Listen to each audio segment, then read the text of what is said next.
What if optimizing your metabolism was the key to unlocking your best life?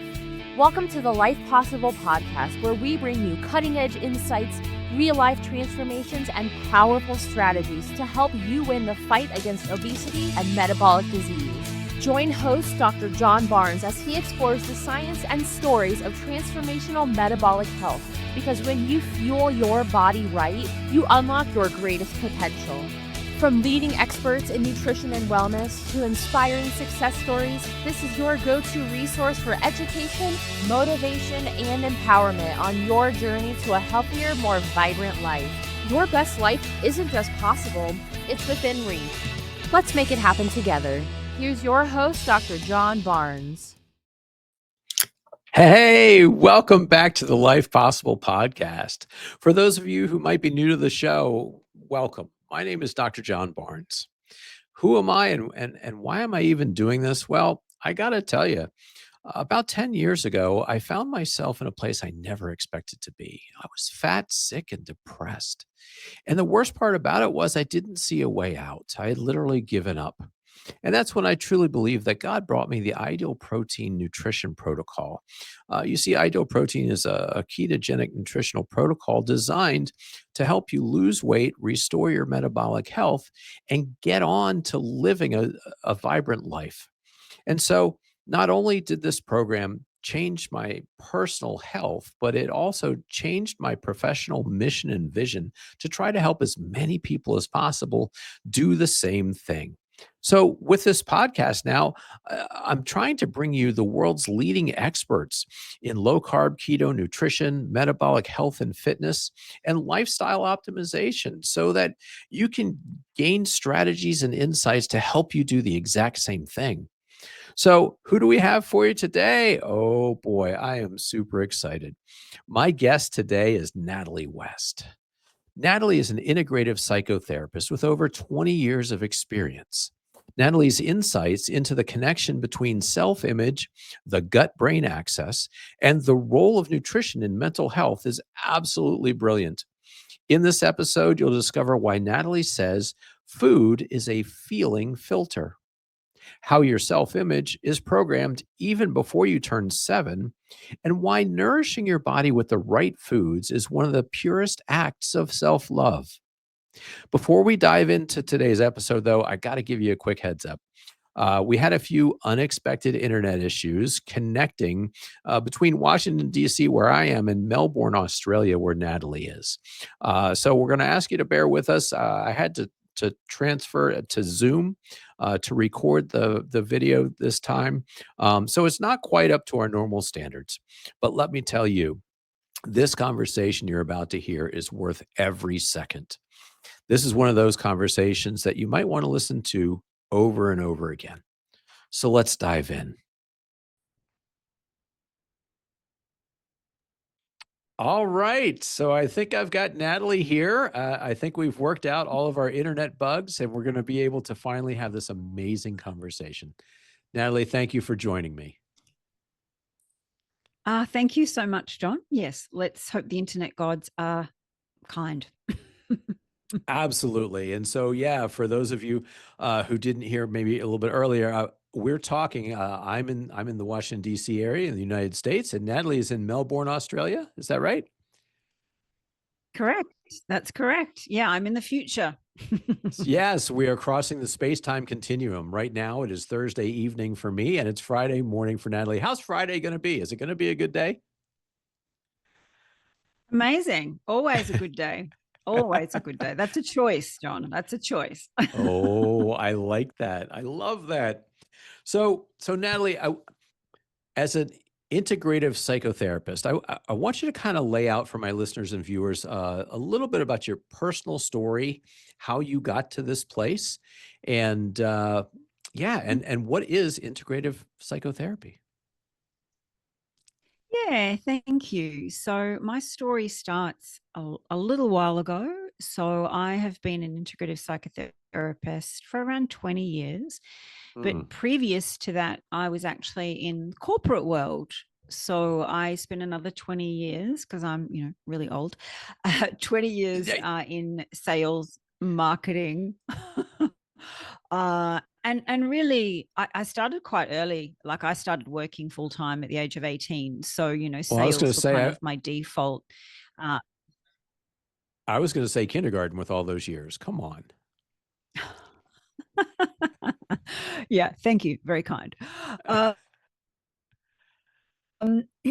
So my grounding was really, hardline sales and marketing. But behind that, though, I'd always been very fascinated with the mind and, really what made people say yes or say no. But the other part of that, John, also, growing up in a family dynamic that had mental health issues, alcoholism, and that was kind of from, grandparents into, parental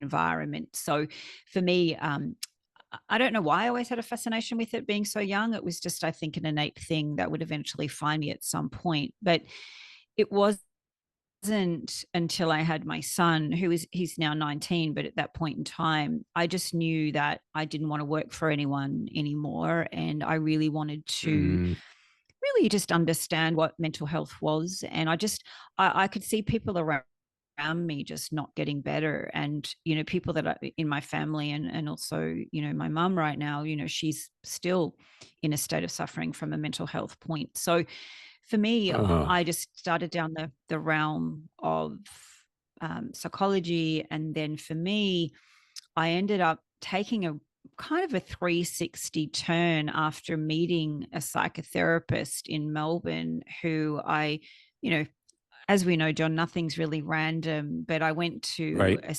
seminar and the psychotherapist was talking about the gut-brain axis. And from a psychology model, that doesn't exist. You don't hear that at all. Well, especially back then, right? No. Because we're talking about when? 20 years ago. Yeah. Yeah. So that kind of blew my mind. Because I'm like, hold on, what? And for me, I suddenly realized that mental health doesn't stop at the chin, based on what he was talking about. And after that 2 hours in that seminar, I was like, whoa, what's going on here? It really challenged, I guess, the normality of psychology and, really understanding unconscious consciousness and the mind, but also too the body. Psychology model tends to separate the body and the head. Yeah. Stops at the chin. I love that though. Yeah. So I had a chat with him after, and he was pretty blunt. He said to me, Natalie, if you truly really want to help people with the whole picture, you just can't talk to a starving brain for the rest of their lives. And that really hit me quite hard because I'm like, whoa. Right? Oh my gosh, that's so powerful. Very, very powerful. And even back then, understanding and it wasn't called nutritional psychiatry then, it was called psychonutrition. And that's where he kind of sat. And for me, I was like, what is that? And when I started deep diving into that work, Linus Pauling and Abram Hoffer were pioneers in understanding the gut-brain axis and psychonutrition. So this has been around a long, long time. And however, that challenges the normality and the dynamics of psychology, right? Because they don't believe in the gut-brain axis. So it all made sense to me. But then also the other part of that was understanding psychotherapy more than CBT therapy. So I just said to him, like, what do I need to do to do what you're doing? And he said, well, you got to start again. Oh my God. I'm like, oh, okay.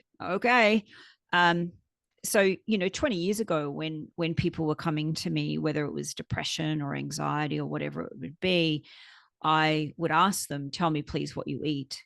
And I was looked at like I had two heads. Yeah. Like, what's the connection there? Like, why are you asking me that?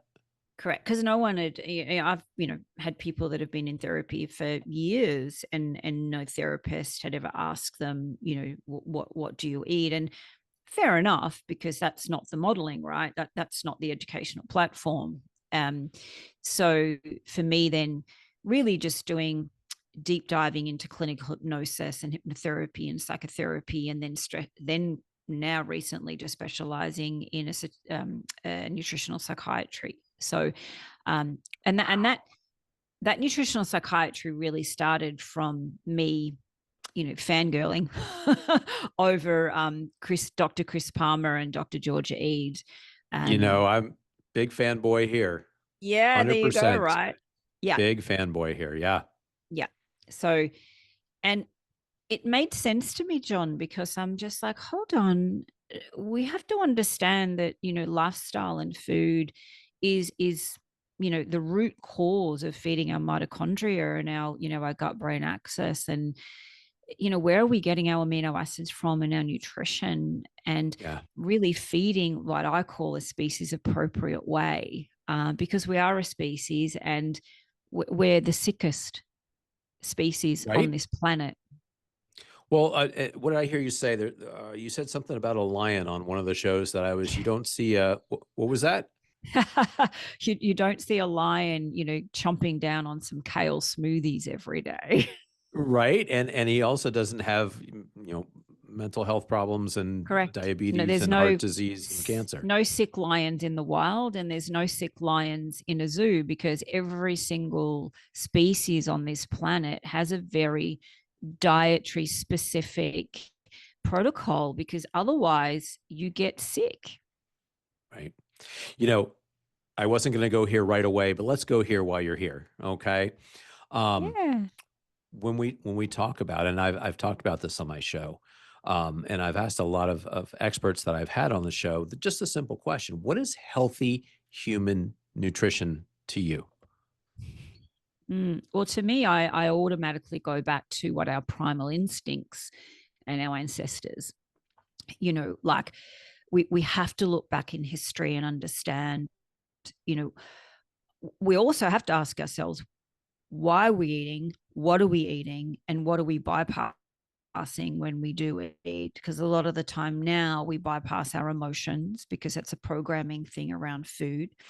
But for me, I always go back to, well, let's look backwards and let's look at some of the cultures and, history of the people who are really thriving in their lives, and they don't have severe mental health and autoimmune issues and type 2 diabetes. It all comes back to what we're eating right now is not species appropriate. If you're shopping in the middle aisle of a supermarket, you are undernourished and you will be starving emotionally, physically, mentally. And it makes sense. Like, we're evolved to eat meat. We're evolved to eat whole foods. But again, I always look at food as a very, very specific protocol for that particular person that's sitting in front of me. Like, I choose what I choose to eat, because that serves me mentally and metabolically. And it also got me out of insulin resistance, which is an interesting story, because, if someone looked at my diet of what I was eating, you would say, wow, that's really healthy. And that's just, balanced and moderated. Right. Well, I know, but my listeners don't know. You come from actually a bodybuilding and fitness background, right? I do. Yeah. And so again, I would think that you would have been eating the best, performance-based nutrition, right? Correct. Yep. And how does that lead you into insulin resistance? Yeah, well, coming from a bodybuilding background, it's lots of carbs, sweet potato, lots of rice, and you're eating 6 times a day, every 3 hours, which is, like really a blood sugar roller coaster. Yeah, right. All day, every day. Yeah. And no fat. That's the problem. Gotcha. There is no fat. You're eating dry chicken breast and broccoli. And I did that.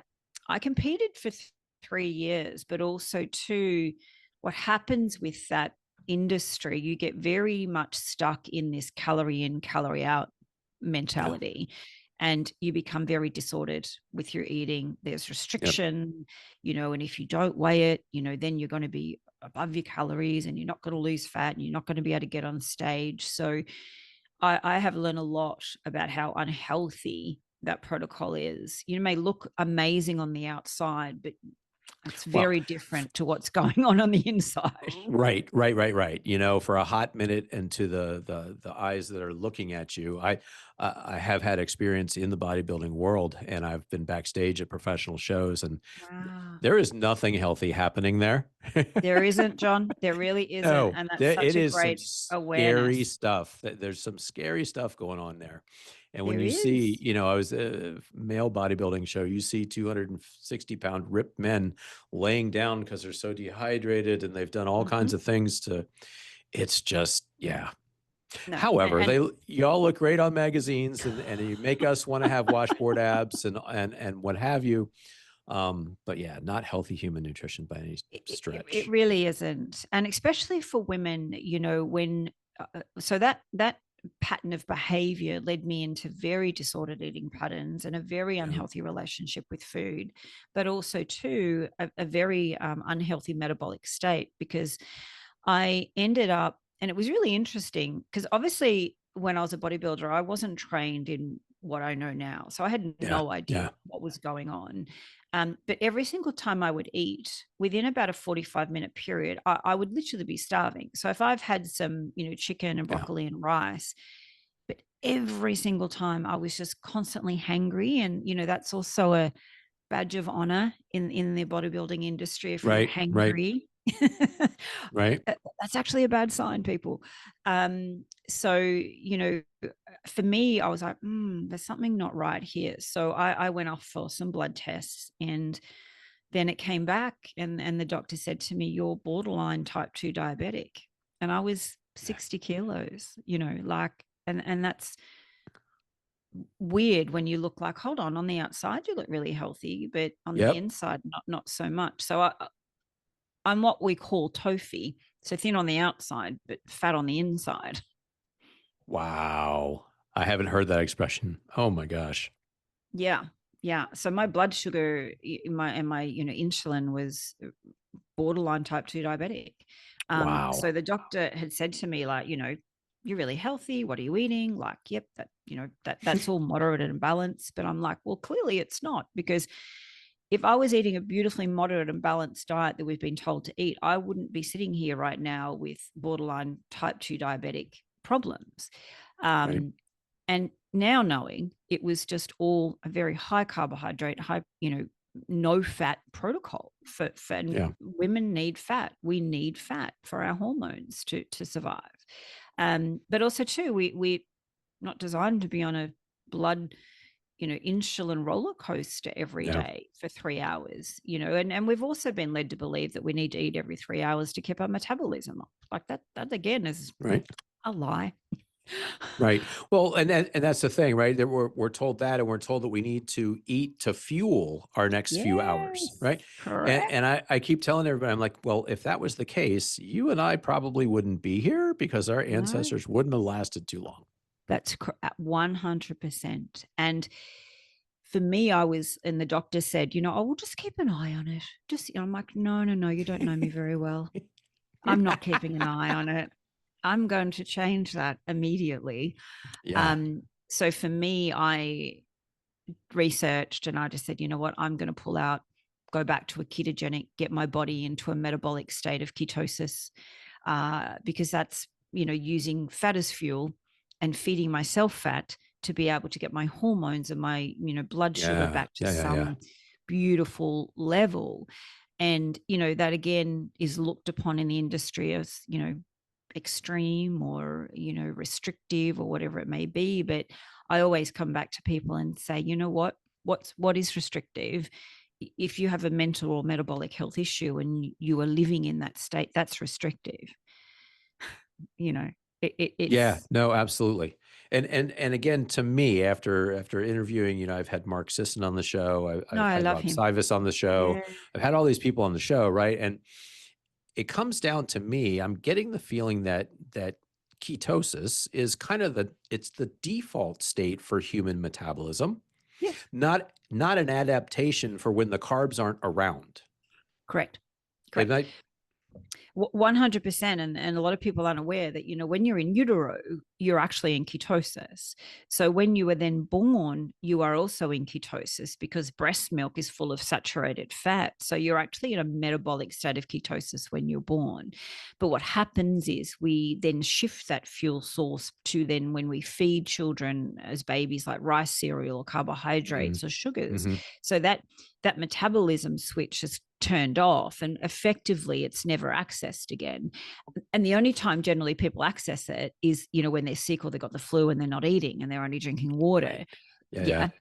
But metabolically, that's actually where we're meant to be sitting every single day, because if we look at the trajectory of mental health and autoimmune and, metabolic disease and dysfunction, people who are not in a metabolic state of ketosis are the ones that are upping these numbers of being, unwell. So we really have to look at, your body is designed to use ketones, but the other part of that is, again, we've been led to believe that we need carbohydrates to survive and to thrive. Right. Not true. I would love for you to say that too, because again, the people that I've mentioned have said it as well. So talk to us about essential nutrients that we have to get in our diet, in our nutrition, and non-essential nutrients. Well, the first thing that pops in is the amino acids. We need 9 essential amino acids, and there is other ones, but when we look at the nature's species appropriate food, it's not by accident that red meat has all 9 of them. Right. Okay. So it's, again, that's what we need. So we need the amino acids to be able to convert to neurotransmitters. So if we don't have, for example, tryptophan, we can't create serotonin. And, again, serotonin and dopamine, they're all made in our gut. But ultimately what we have to look back on and say, what is the most bioavailable food that we have access to, which our body knows what to do with. So if we look at food as messengers, so little encapsulated messages, I call them. So when you eat something like red meat that has all of the amino acids that we need, then your body, you digest that, and then your body breaks down and it pulls apart all the aminos, and then it makes the neurotransmitters. As long as you've got some really good energy charge going on in your body with your mitochondria. So again, at the end of the day, your mitochondria is the foundation of everything in your body. So it needs to create the ATP. So effectively, if you think about your body as a battery, if you're not charging your body correctly, ATP is not going to be working, and you're not going to create the energy source that you need. And food is one part of that. So food is energy, and food is messengers to the body. So if you get something with a barcode on it and 500 ingredients in it, your body's not going to know what to do with that. So again, well, doesn't Captain Crunch cereal have all 9 amino acids? Isn't it fortified with all? Fortified is a problem. Fortified is a red flag, right? And it's like, well, where could I find that in nature? No, I can't. There you go. Right, there it is. Yeah. Correct. Well, correct. and two, I'm trying to create, and for my listeners and viewers, I'm trying to create this connection for them with you between the gut, between the food that we eat and what is happening in their brain, because it is a leap, right? And so one of the very basic that you just talked about then is the fact that amino acids form the basis for neurotransmitters. Correct.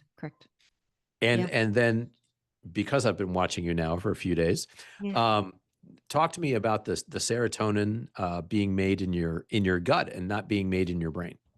Yeah. So there's two pathways. So there's around 96 to 97% that of serotonin that is made in your gut, and also so is dopamine. Now, the serotonin in your brain is slightly different. There's a small amount of serotonin in your brain, but what happens is there's this kind of controversial part of saying that the serotonin in your gut doesn't reach your brain, right? However, when I see people that shift from, their standard Australian American diet or Australian diet, which I call the SAD diet, which They're is sad, both sad, anxious. right? They're all sad. They're both Sad, sad, right? anxious, and depressed. So Yes. when we start moving people into like that species metabolic state and feeding the body, the amount of shifts that I see in people's mental state. So again, it's kind of like, well, it's a little bit of a kind of a controversial statement to say, well, if the serotonin that you're making in your gut by changing your diet then changes your mental health, well, how does that happen? So there's one pathway around the vagus nerve, which is the gut-brain axis connection. So Yep. really, if we look at, and most people are quite deficient in most amino acids. So for example, with tryptophan, what we're now noticing is tryptophan, which is the precursor, which also goes through the vagus nerve, which also can get to the brain. So what happens with the serotonin in the brain, it is made in the brain, but it's a very small amount. But if you've got a gut that's working really well and your energy charge in your mitochondria is working and you're supporting it with all different things, not just with food, but the amino acid and the tryptophan is actually also being able to be released through the vagus nerve. Whoa. Yeah. Because the thing is, Wow. if people are, some people in the industry are saying, well, changing your diet and the serotonin from your gut doesn't reach your brain. But then when we look at everyone that actually goes into a metabolic state of ketosis and eats a very, ketogenic and carnivore protocol, all their mental health issues start to reverse. So we've kind of got to ask the question, well, if the serotonin is not created, how does it get there? So deep diving into that, it comes back to that precursor and the vagus nerve connection. And to me, there's an explosion of this kind of research in the past 5, 8, yeah, definitely in the last 5 to 8 years, for sure. Yeah. And it's not by accident, I think, that when we understand the connection and how intricate our body is with what the messaging signals that we feed it. But apart from that, also to its patterning and programming when it comes to our self-image and our self-worth and all of those kind of things. So we can't just put the food in the one big bucket, because there's a lot of other aspects to that as well. So let's segue there. I'm trying to stay organized, right? Like I got all these, I've got all these outlines and things, and we're all over the place, but it's all such great stuff. One of the reasons, and the thing that spurred me to finally say, I am going to reach out to Natalie. I can't take it anymore. Your posting on LinkedIn and Facebook is some of the most powerful stuff that comes across my feed. I wanted to read this one post that was the one that really kind of spurred me on, and I want to try to get into this aspect of it. The root cause of your eating patterns, it lies in bypassing your emotions. It's easy to blame food, but what if it's not really about the food at all? What if your eating patterns are simply the surface expression of something deeper, something you haven't yet learned how to sit with? In my years of working with clients struggling with food, weight, and body image, I've learned this. Emotional bypassing is often the true driver behind our eating patterns. Food is a feeling filter. We don't just reach for chocolate, the chips, or the third helping of dinner because we're hungry. We reach for it because something inside of us is uncomfortable, and we've never been taught how to deal with it. The moment we feel lonely, we snack. When we're anxious, we graze. When we're overwhelmed, we eat to soothe. And when we're sad, we numb with sugar. It's not weakness. It's a nervous system survival strategy. It's your body's way of trying to regulate itself when emotions feel too big, too much, or too unfamiliar. We're not taught how to metabolize our emotions, but we are taught how to suppress them politely, productively, and often unconsciously. Food becomes the fastest, most socially acceptable way to do that.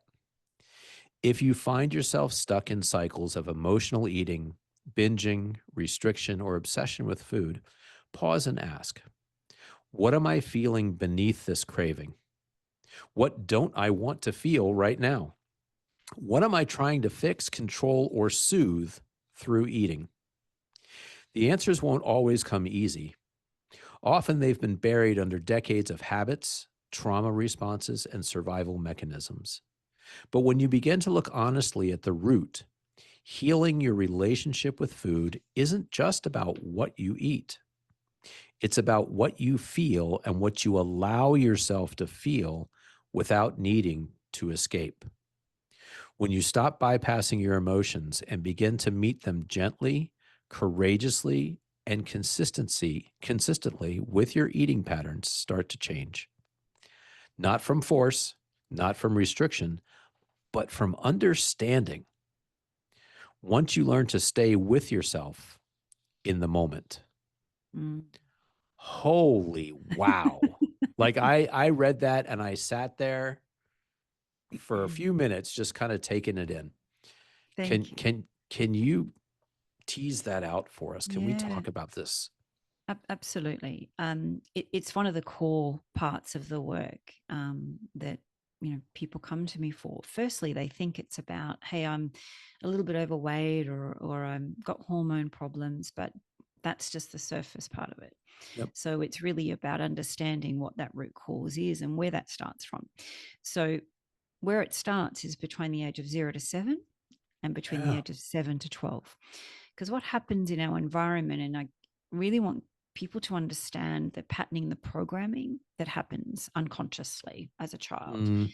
And if I get people to think about their head as a video camera, that sound is on, vision is on, also your body is absorbing every thought, feeling that goes on in the environment. So anyone in authority to you, caregivers, mum, dad, anyone, they're basically the beacon of what happens in your foundational environment. So when it comes to food and your self-image, they're very, very close connected. So self-image in the first part, most people, when they hear the word self-image, their mind will go external. And that's one part of it. But where I work, it's the internal part of the self-image that is developed through those years. So as children, through zero to 7. 0 to 7, that's the most powerful part.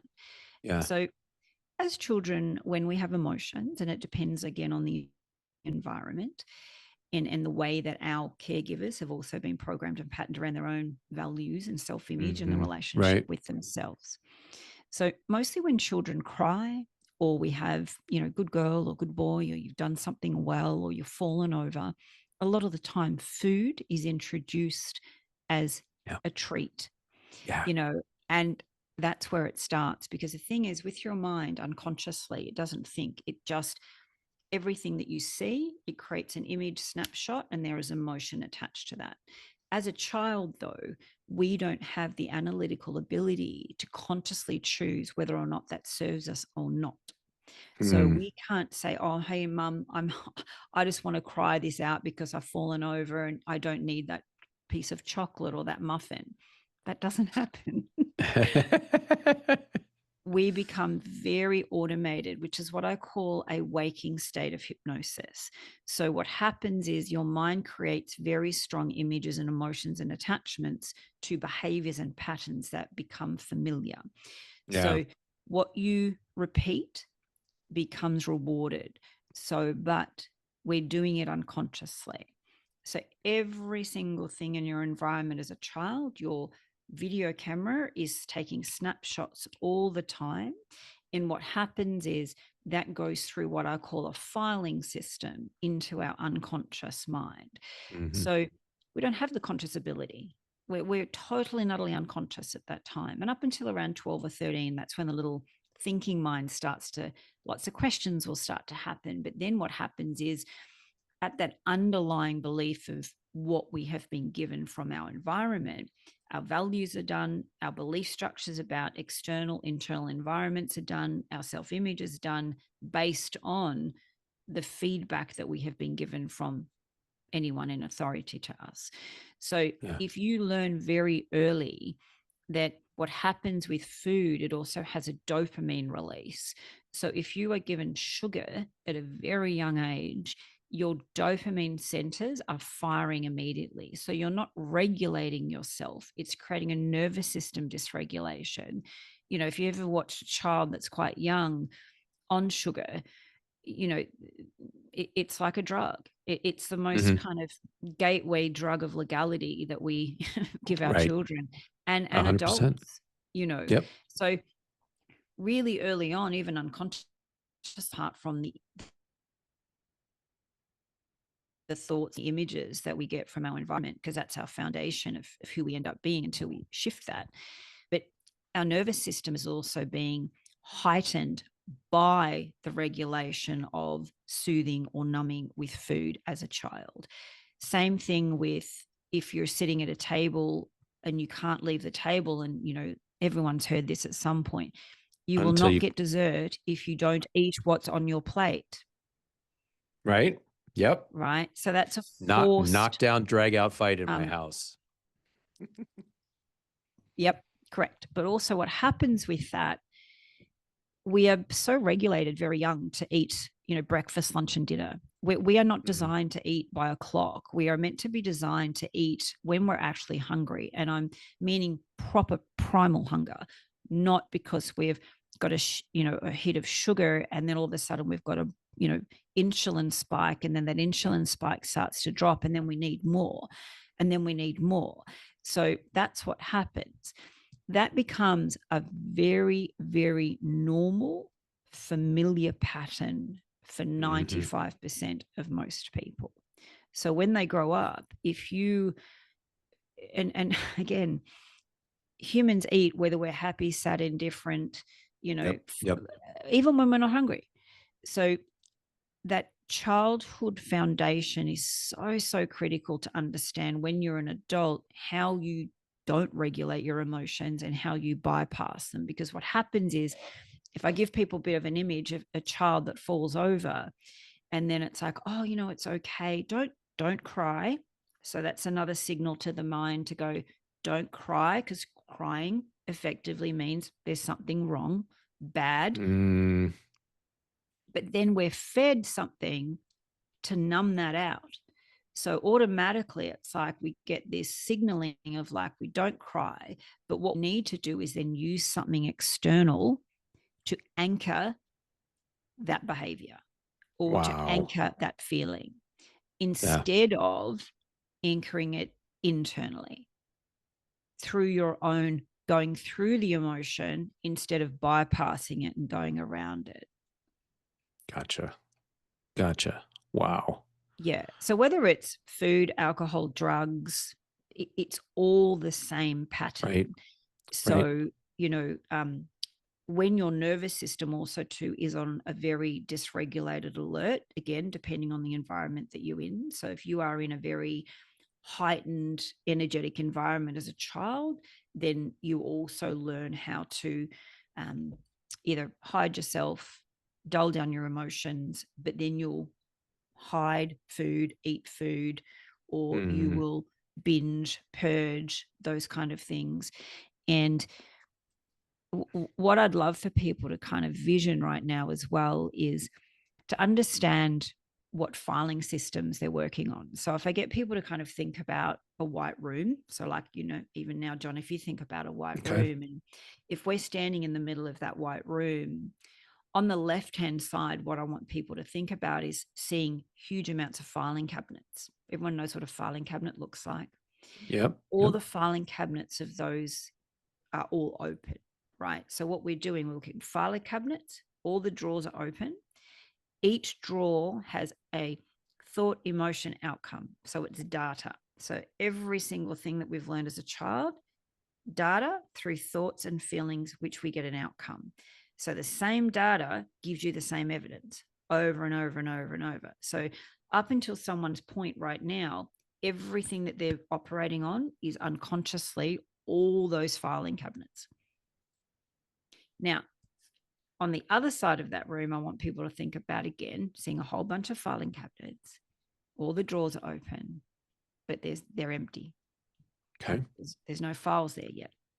Yep. So what we need to do is create a pattern of moving from unconscious familiarity of what's been consistently we've been living on, create a conscious space to start changing the data, to start filling up the other side of the filing cabinets with new information. So new data gives you new evidence, but you cannot do that unless you're in the conscious present moment. But most people live in a very unconscious autopilot mode, and Right. all of those filing cabinet systems that you've been given, that's what you operate on, whether or not it That's serves you or not. well, and that's the thing too, right? In hearing your other talks, and oftentimes it's destructive behavior, It's very destructive, and it's right? very Like, self-sabotaging and self-suffering. yeah, But right, the unconscious mind doesn't think. It's the conscious mind that thinks. But if you think about 90%, even up to 95%, is what your unconscious does on its own. So people mostly are not conscious at all. The only time a lot of people are conscious is like if you're driving the car and all of a sudden the red light or the green light, that's consciousness, right? But most of the right. time you can even go from A to B and think, oh my God, how did I get here? How did I get here? I've been there, done that. But we do that Yeah, in our life, right? So the most powerful part of the mind is understanding it only has two ways of operating. It'll always go back to the past or it'll flip into the future. So then what happens is you create the same future which you've created from the past, because the unconscious mind's job, it's not out to get you, but no, it only operates on the data that it has. So if you want to change the data and create new evidence in your life, you have to be conscious to be able to do that. But that's very, very uncomfortable and very unfamiliar and very yeah, uncertain. So most people, even though they know they want different, staying in the pleasure pain loop, even though it's not serving them, I'd rather feel that, because at yeah, least I'm feeling something, versus going into the unknown and also not knowing who they are in that, because they've been so used to, I have depression, or I have anxiety, or I have an eating disorder, or I have. And, I reflect back to people that, no, you don't have, you experience. But where did that wow, experience come from? right, It's right. not yours. Well, I love one of your other messages that seems like it's very appropriate here is the fact that you like to say, you're not broken. No, you're not. There's nothing wrong with you, There isn't. right? There isn't. You just don't know how you work, why you work the way you do, but also to understanding you are operating on a filing system that was given to you. That is Yeah. not yours. The other big overarching part of that is when we talk about value structures, and that's a Mm. really deep foundational part of the work that I do, is most people believe and think that they have, sorry, I have a cat here. We have a friend. This is Ruben. We Hi. Hi, Hi, everybody. Ruben. Yeah. They always say, if you ever want to do anything on your own, don't get a Burmese cat.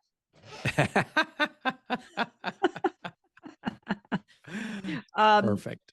So what happens with the patterning, the programming, we're also not taught how to have high valued relationship with ourselves. We are Yes, taught yes. to have values that are anchored outside of ourselves. So what I mean by that is we're taught as children to respect others and love others, and absolutely valid. But for where I sit, not at the detriment of yourself. And that's unfortunately Yes. what happens. We live in a state of trying to regulate other people's thoughts, feelings, reactions, and emotions instead of our own. Ooh, Yeah. absolutely. Yeah. So the first thing when I talk about helping people understand the relationship with themselves is, tell me what that looks like and sounds like and feels like for you. Or, mentally, metabolically, do you value yourself? And people go, yeah, sure, I do. But then when we look at the habits or the behaviors, that's in the total opposite direction. Yeah, right. Yeah. So when I talk about relationship, most people's minds, if I get people to think about, tell me what the relationship values you have. And they'll be like, oh, that's easy. It's love, it's kindness, it's this, it's that. I'm like, okay, great. Now explain to me, say, for example, what kindness would be. And someone will go, well, I'm really kind to people, and I'm, people see me as a kind person, and I do kind things. But through that language pattern, that shows me that that's outside. That's actually Yep. an externalization. Same thing with respect. It's like, well, tell me what respect looks like, sounds like, feels like. Well, I'm respectful to people. People see me as a respectful person. Again, all external language. But if I ask people to come back inside and say, well, tell me how respectful and kind you are to yourself. Yeah. That's a very different conversation. Because generally it doesn't exist. No, absolutely. And one of the things I've heard you say is the idea that, it's a process of learning how to love yourself unconditionally. 100%. Because we've been brought up primarily, most likely, with conditional love. Correct. Externally. So, we don't live in a state of conscious self. We live in a state of living in the environment, in other people's, again, we try to manage other people's thoughts, feelings, and reactions to what we do. And especially that pops up around when we start to move away from what I call the tribe, the familiar tribe, or that comfort zone tribe, when you move into conscious work, changing your, nutritional protocol, and all of a sudden it's like, oh my gosh, what's happening? And what generally, most people will do, they'll be like, well, this is too uncomfortable, I'll just go back into the tribe and just, won't rock the boat, or, I won't take up people's time with trying to explain what's important to me. So again, it's a default, putting everyone else's thoughts, feelings, reactions, and opinions first, rather than putting your own mental and metabolic health first. And actually, no one does that. No one ever chooses their own mental and metabolic health until they're actually understanding, hold on, if I don't have that, I don't have much else. Right. Well, and that is quite a journey to get to that place, right? But Natalie, this is something, as a coach, as a nutrition coach, that absolutely drives me bananas. And their peer group, their circle, right? Just because they're in their circle doesn't mean they're in your corner. No, they're and not. as soon as they start improving themselves, and man, nutrition is like, once you know what, give me 5 brownies and let me wash it down with Coke. But if I have salmon and asparagus for dinner instead, like, oh my God, what are you doing? Well, you're making me uncomfortable. You're making me uncomfortable, right? Like, correct. Yep. And that's a very reflective process of a mirror of where someone sits within themselves. So, yes. It's when people start, but the other part of that too is when you understand how your mind works consciously and unconsciously. And, I give my clients the tools and strategies how to actually reverse hypnosis themselves, because they've been living in a state of waking of hypnosis most of their lives. Yeah. So the minute we start to do that gently, so we start to move from, very familiar automated patterns into very unfamiliar, uncertain patterns, but they're conscious because you get to choose them. However, it has to be chosen through the lens of a value. So if you have embedded kindness, self-respect, commitment, and most people break promises with themselves because they're in fear of what other people are going to say. Yes. But they won't make a promise with someone else, but they'll happily do it with themselves. Right. So. And they can't trust themselves then. Correct. And trust is a value. Right? You have to have a very deeply embedded trust with yourself, so that, it's funny you say that about, what ends up on your plate. Like I say to people, what goes on your plate is not a community project unless that community respects what you're choosing to do for yourself. Damn, that's gold. I'm going to use that. Go for it. It's just a very conscious awareness of like, hold on, if I go out and I've got a steak on a plate and I'm not having chips and salad, for example, if other people get offended by that, that's not yours to own. Right. That says more about what they're going through and them than it does about you. Correct. And it's again that patterning and that programming of familiarity and comfortability. So, we could eat donuts for breakfast, and we could eat McDonald's every day, and then we could eat, pizza every night. No one questions that ever. Nope. No one's going to say, oh, you know what? Maybe that's not really good for us mentally or metabolically. No one ever says that. But the minute that we have eggs and bacon for breakfast, we're going to die, and we're going to, have a heart attack. But no one says that when you're having donuts, and sugar is very much linked to CBD. So it's a controversial space, but it really, when you understand and step back, we have been so indoctrinated that if that was working, we wouldn't be sick. Right. Oh, 100%. And, Natalie, I got to say also, I've seen this from both sides, even within myself. And when I was at my worst, when I was at my fattest, sickest, and most depressed in life, my sister lost a bunch of weight, was doing really great. Yeah. And she wouldn't tell us what she was doing, which, was kind of, okay, well, tell us no, I'm not going to, just don't worry about me. I'm good. Just, I'm fine. Right. Well, it's Christmas, and she is refusing to have a glass of wine. She is refusing to do, and I let her have it. Yeah. And I literally, oh my God, this is Christmas. What are you doing?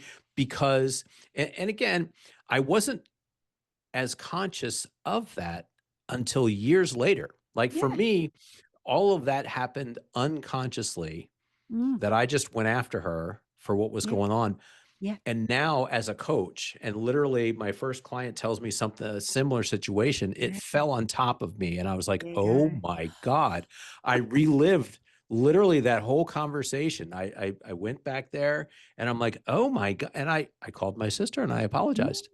Oh, wow. I'm like, I had no idea what I was doing at the time. And now I totally get it. Yes. Because I was absolutely miserable. Correct.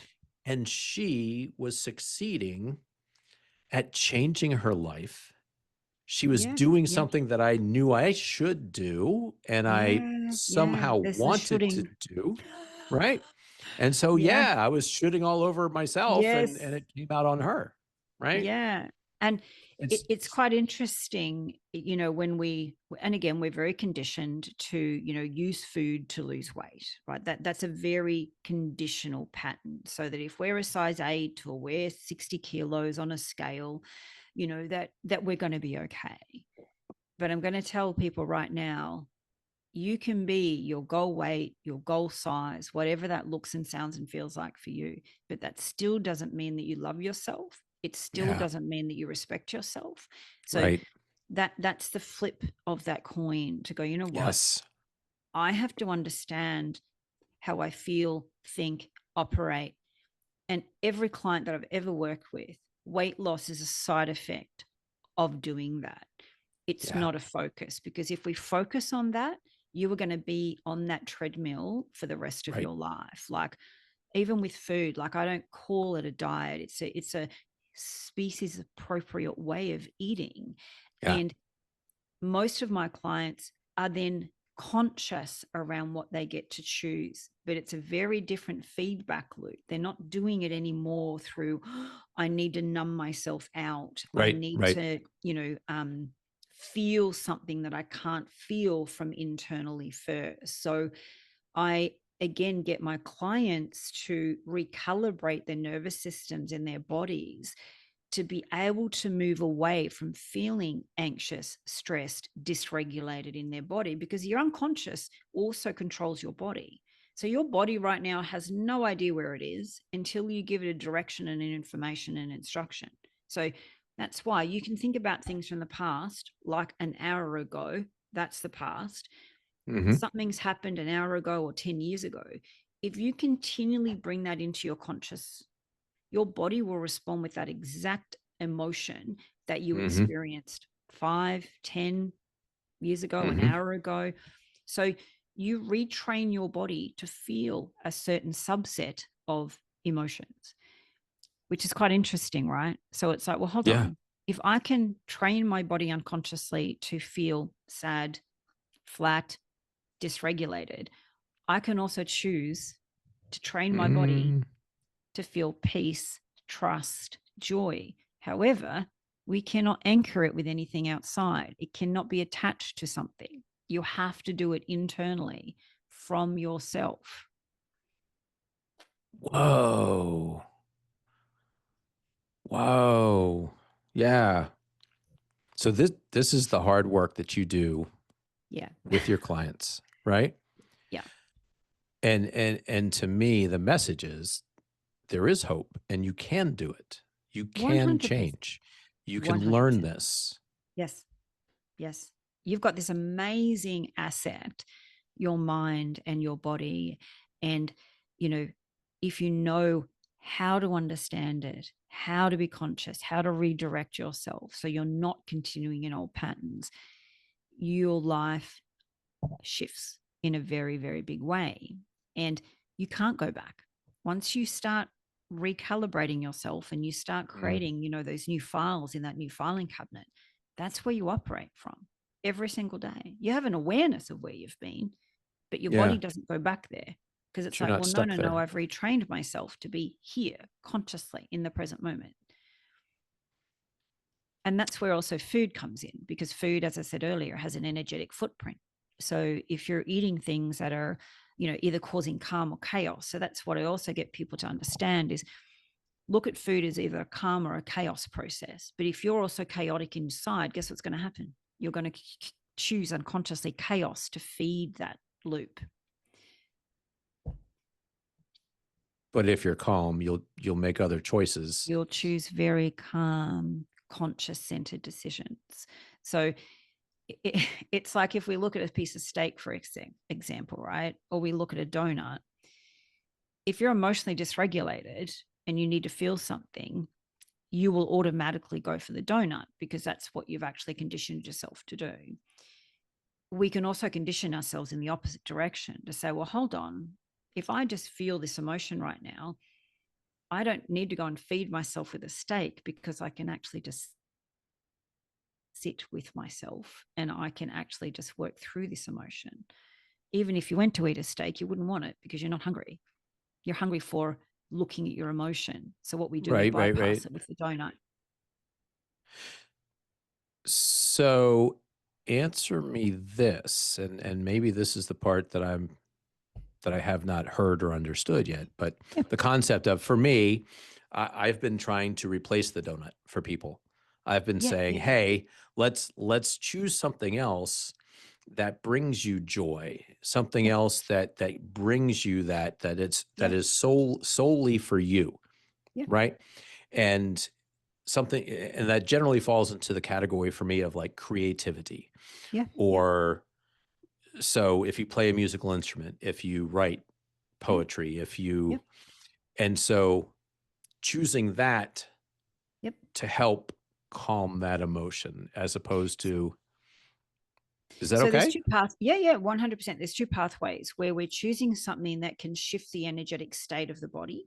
So for example, if if you look at a donut on a plate, like most people have an argument in their head with the donut.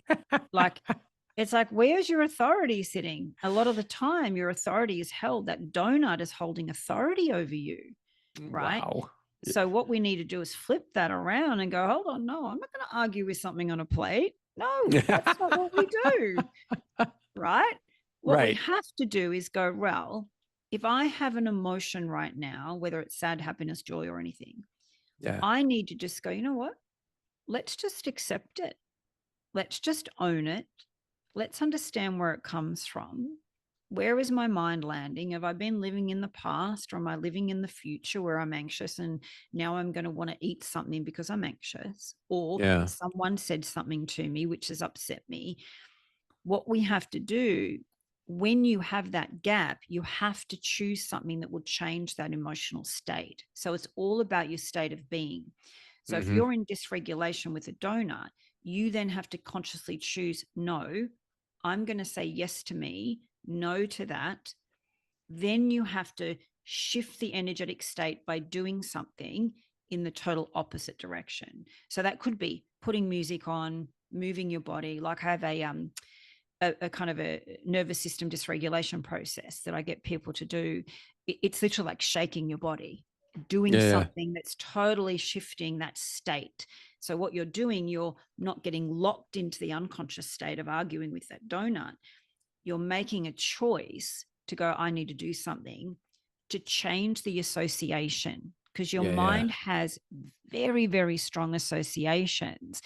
So what you repeat gets rewarded, whether or not you want it to reward you or not, right? So the thing with that in association, so people understand, is how many times do we go to the theater or the movie theater and we don't want popcorn? No one's hungry, but we get popcorn the size of our head, right? Right. With layered butter. Even before you get to the cinema, your mind is already going, you're smelling it. Chop top. I got to get the popcorn, and you're automated in that association. So if you go to the cinema and go, okay, you know what I'm going to do today? I'm going to choose me. I'm going to choose the promise with myself. I'm going to choose my values, which have to be learnt, by the way, because they're not there automatically. I'm going to sit in that chair. I'm going to watch that movie and then watch what happens. Because you get very dysregulated. It becomes very uncomfortable because you're not in the associated pattern. So your unconscious mind is like, what's comfortable? What are you doing? What are you doing? Go get the popcorn. Go get the popcorn. So the minute that you allow yourself to go, I'm going to be uncomfortable. That's okay. We're accepting that. The other part of this too, human beings don't like acceptance. They don't like acceptance. Accepting things exactly as the way they are. We try to change, we try to make them comfortable. We try to fit them into comfort zones. So the minute you accept it, this is uncomfortable. Guess what? I'm going to accept that. You're not then creating resistance. So if you don't accept things, you create resistance automatically. And then again, the resistance is uncomfortable. And then you're going to create the pattern again over and over and over. We don't like to sit. That's like with that post. We are not taught to sit in the emotion or the uncomfortability of it. So we chase or we run or we fill it. And again, it's an emotional void. So we learn those emotional voids as children, and then we will try to fill them with food, alcohol, drugs, even people, even places. It's all very automatic. So the other part of that is what you were saying before, is getting the client to go, well, I know that doesn't serve me, but your value and the authority with yourself has to be stronger. And the lens that you look through that donut at has to change from the lens of your value. So if you have conscious and unconscious respect for yourself, you would look at that donut through that lens and go, no, that's not respectful to me. Then you don't have to use anything else. Wow. If you love yourself, you're like, no, I love myself. I'm not going to argue with that donut. No. Right. Yeah. Wow. I kind of feel like one of the few times that I felt I was strong in that capacity was after I'd lost the weight, after I had restored my metabolism, et cetera. I actually got back into triathlon. Amazing. And I started training, and I trained for a half Ironman triathlon. Wow. And to me, that changed my identity internally. And it gave me discussions in my head like that, right? There you go. Like the donut is not congruent with who I am. Yeah. It's certainly not congruent with what I'm trying to accomplish right now. Correct. Right? Correct. Yeah. Yeah. And that's one of the few times that I've actually experienced that. But it was because I had this going on. I had training going on. I had a goal in mind. I had these things. Yeah. So that's another thing that I've tried to coach others with is. Yeah. Well, as humans, it's great to have purpose, but also too, most people, when I use the word purpose, their mind will land outside of themselves. It'll be in a job or a career or whatever it be, right? But from my perspective, it's like, that's amazing. But let's understand what your internal purpose is for you. And that's to be deeply, deeply connected to yourself and trusting, loving, and listening to yourself. and choosing the things from that lens. So internal purpose starts there, and then externally, then you look through a more of an observational self of going, well, where do I then get to choose from? Because a lot of the time, again, we are conditioned to use things in the environment to make ourselves valid, to make ourselves worthy. So whether it's car, job, career, whatever it may be, and I always say to people, if in that thing and that thing goes away, where do you think you're going to go? You're going to go with it. So most people live on a seesaw. They're like this all day, every day for years. So what I'm really looking at with anyone that I work with, it's like, let's find the center of that seesaw. So you're in your container and you're very centered. You're looking outwardly and you're able to manage what comes at you, but you're not becoming dysregulated from it. Because if we allow life, people, things to come at us and we're dysregulated, we're just engaging in that. And then we're going to be the ones at the detriment of that. So we have to find our center and how we're looking consciously at those things and how we meet them. So instead of them being the authority over us, we're shifting that authority back to self. It's got to come from inside out, because most people don't live inside themselves. They live outside themselves. Yeah. Yeah. Wow. Yeah. Yeah. Last concept that I want you to flesh out a little bit more, because you've actually talked about it, but not in such specific terms. And this is how you ended one of the shows I thought was super powerful, is the concept of I'm most of the time during my day, I'm not living in the present moment. I'm either living in the past or I'm living in the future. Yes. And as I was listening to you say that, I was literally thinking, oh my God, she's right. Like, I'm either rehashing what just happened or I'm anticipating what's going to happen next. Yep. Can you Which flesh that out a little? And how do we also follows break that? with that? Right. Yeah. So your nervous system will be, okay, I'm in the past right now, and then I'm in the future, and then I'm anxious, and then I'm really not here. Right. So one part of that is understanding the imagery in your mind. So as I said, there's two things that your mind works on, which again is in alignment with your body: an image and an emotion, which creates an outcome. So we're doing that on autopilot.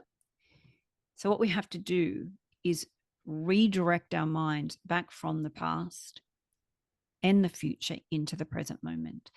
So there's a practice that I get my clients to do in the beginning, and sometimes I say it 50 times a day, but what you need to do is to tell the unconscious through the conscious, stop.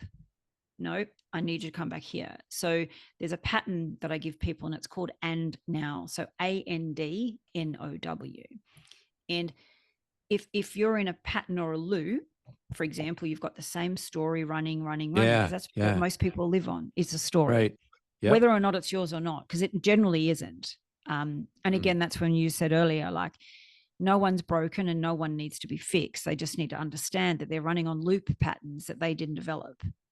So then you've got to stop that by disconnecting. So we're making a little recalibration between your unconscious mind just running away with you every day to go back to and now. Now, the minute you say that, where do you land? Right here, right now. So then what happens is your mind's waiting on a signal. Well, what next? Now, to go somewhere else. Correct. So it's about stretching out that signal so you can stay in that conscious space for much, much longer. Then you recreate new images and emotions, which give you new outcomes. And there's also a stillness practice that I also give my clients to do, which is very difficult. It sounds pretty easy, but it's an internal stillness practice where they just have to sit with the blank screen of their mind, which I get them back to here. And they also have to recalibrate themselves with their heart space. Very difficult, because no one wants to drop into here. Everyone wants to live here. Well, and no one wants to live still. No. Or blank. No, that's right. And every single time you get a body to sit that is off script. Now, if you've had a body that's been running on one script for 20 years and it's go, go, go, go, go, all of a sudden you're like, stop and sit. Everyone's like, oh, I was itchy and I had to move and I just, Right. And I'm like, that's your unconscious saying, get up, get up, get up. What are you doing? So Yeah. what we've got to do is retrain that body and that mind to say, no, no, no, I'm the authority consciously. So the unconscious will take over unless the conscious interferes and says no. So it's an interface process effectively. So what you're doing with the and now, you're allowing yourself to stop that unconscious, to come back to the present moment. But in that, what I get my clients to do is to be in a state of unconscious conscious conflict, because that's where the information comes from. Because most people think they consciously know what's happening, but it's the unconscious part that's in control of that. So when they're in that, all thoughts and feelings and everything starts to override them to get them out of that pattern, because we don't want to look at it. We don't want to listen to it. We don't want to feel it. But what I do, we start with 1 minute, and 1 minute doesn't sound long, but it feels torturous in the beginning because everyone's like, oh my gosh. Yeah. But what they learn is, I get them to write down what is the most dominant thought that you allowed yourself to understand that was trying to take you away from the present moment. So then we understand what that messaging is and how to train it and reframe it. And even language patterns, John, are really powerful. Like you were saying before, the minute we say I should be doing X, Y, Z, or I should be going to the gym, for example, what the mind does, it drops off the end of those statements. It picks up the should, because should has a very energetic value to it. So your mind also, as we grow up, creates energetic connections with specific words.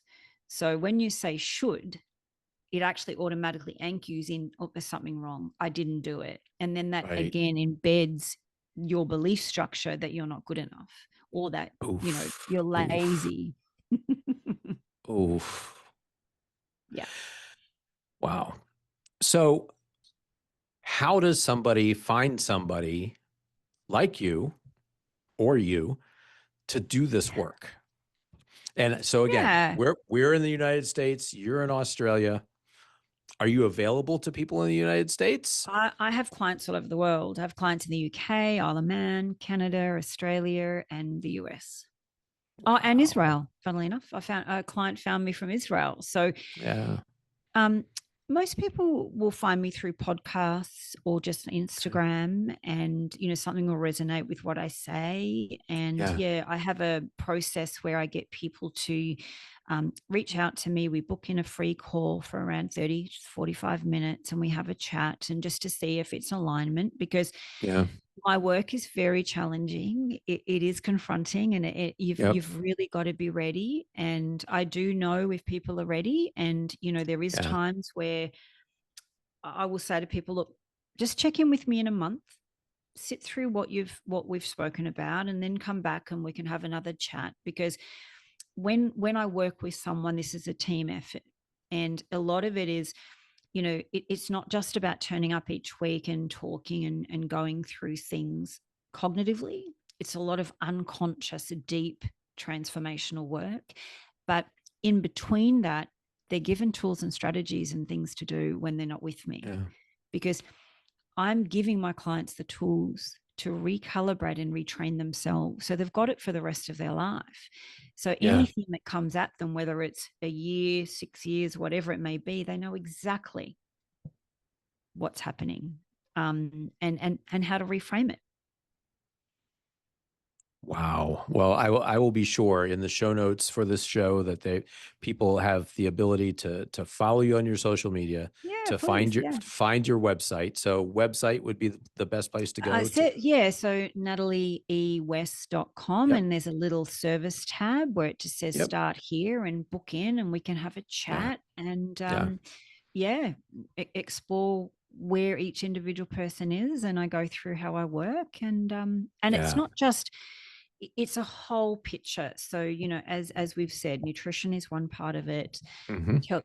teaching people how their minds work, how their nervous system works. There's a lot of breath coherence. It's gut-brain axis coherence. There's also circadian rhythm patterns. Our mitochondria needs the sun. We need that information and energy. So it's a whole sequence of building a whole new foundation and starting from there and building upwards. Yeah. Well, again, it sounds to me like a holistic approach. Yes. It's again, on it just every doesn't level. stop here. Right. Yeah. Yeah. And the other part too, I don't drag people through the past. Your unconscious mind doesn't care what happened at 5, what happened at 7, what happened at 12. It's like, I need a reference point so we understand what's happened in your childhood and whether there's been trauma and things like that. Totally relevant. But if you keep going backwards, all you're doing is unconsciously embedding that pattern. So for Even me, stronger. it's like, absolutely. It's like what gets repeated gets rewarded, right? Yeah. So, and that's one of the most common things that my clients will say to me at the end of the work. They're like, thank you for not dragging me continually through the past, because I've done that for 20 years and nothing's changed.